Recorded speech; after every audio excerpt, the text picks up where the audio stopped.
students, how are you all? Hope you all are doing very good. Today students, we are going to start a new chapter of class 5th, which is chapter number 15 about water, that is our lifeline. Okay, so first of all, we have to discuss the concept of water and its source. See, all living beings need water to live. Water is the most important resource on the earth. There would be no life on earth without water. We need water for drinking, cooking, washing, cleaning and irrigation. Plants and animals also need water. So the main source of water is rain and the farmers depend on the rains for growing crops. So now what they're saying, सभी living things को, जितने भी living things हैं आपके plants, animal, human beings, इन सभी को water चाहिए होता है to live, to survive.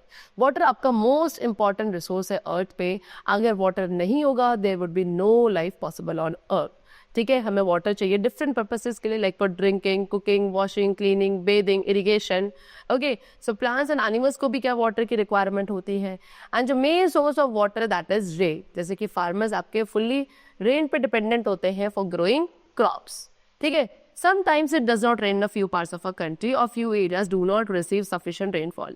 अब कभी कभी क्या होता है, हमारी कंट्री के कुछ ऐसे पार्ट्स है जहाँ पे एक सफिशिएंट रेनफॉल नहीं होता, या पे वहाँ पे आपका क्या नहीं होता, रेनफॉल होता ही नहीं है.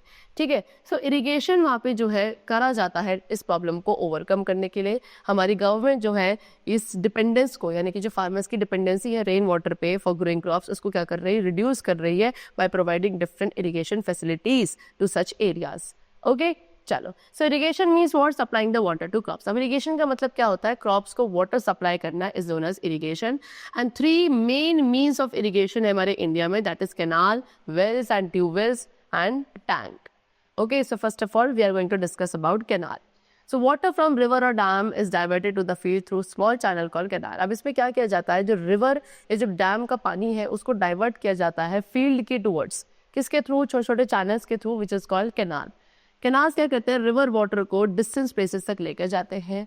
कैनाल्स को आप मैन मेड रिवर्स भी बोल सकते हो. इंदिरा गांधी कैनाल जो है वाटर प्रोवाइड करता है हमारे राजस्थान के एक बहुत बड़े पार्ट को.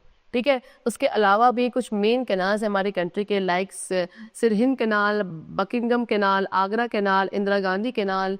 ओके, चलें.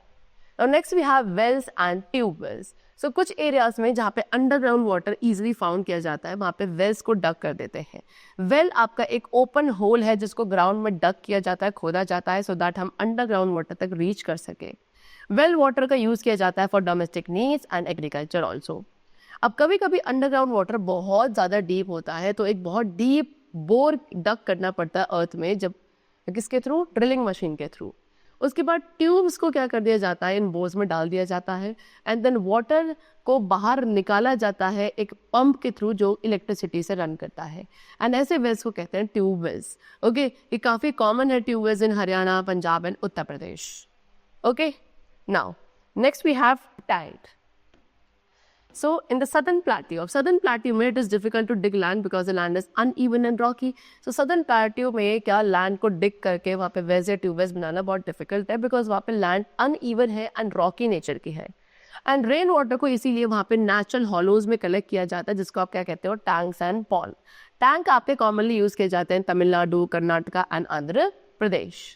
Next is dam. Dam is built across the river to check the flow of water. Dam क्या, डैम एक ऐसा स्ट्रक्चर है जिसको रिवर के अक्रॉस बनाया जाता है वाटर के फ्लो को चेक करने के लिए. You have seen, you can see in this picture also, this is a dam which is made across the river. So एक ह्यूज लेक जो है, एक बहुत बड़ी लेक, फिर उस डैम के पीछे क्रिएट करी जाती है. फिर वेरियस चैनल्स हैं जो इस वाटर के फ्लो को कंट्रोल करते हैं. ये एक तरीके से रिजर्वॉयर की तरह एक्ट करते हैं टू सप्लाई वाटर. फिर इस स्टोर्ड वाटर को क्या किया जाता है, इसको एक हाइट के थ्रू नीचे की तरफ फॉल किया जाता है, एंड इससे इलेक्ट्रिसिटी प्रोड्यूस होती है. एंड इस टाइप की इलेक्ट्रिसिटी को कहा जाता है हाइड्रो इलेक्ट्रिसिटी. ओके, एक ऐसी इलेक्ट्रिसिटी जो वाटर के थ्रू जनरेट करी जाती है, that is called hydro electricity.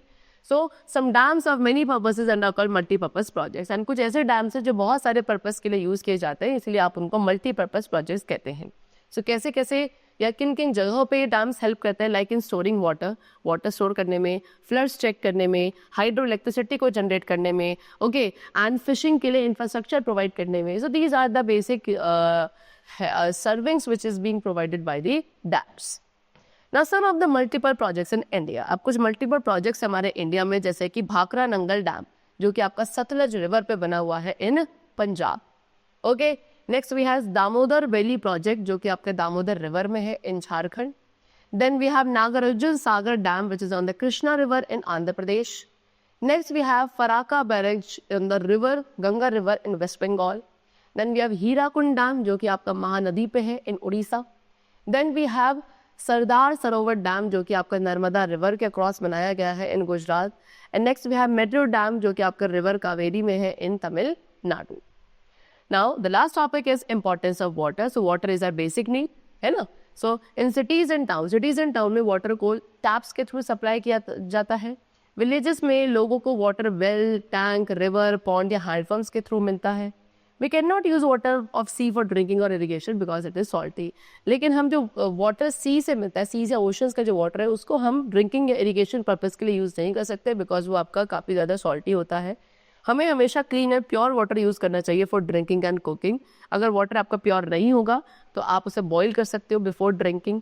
Okay, water is precious, so we must not waste it. Okay, we should conserve the water. The chapter is completed. I hope you all have understood the chapter very clearly. Let's meet very soon in the next class, and then take care and thanks to all.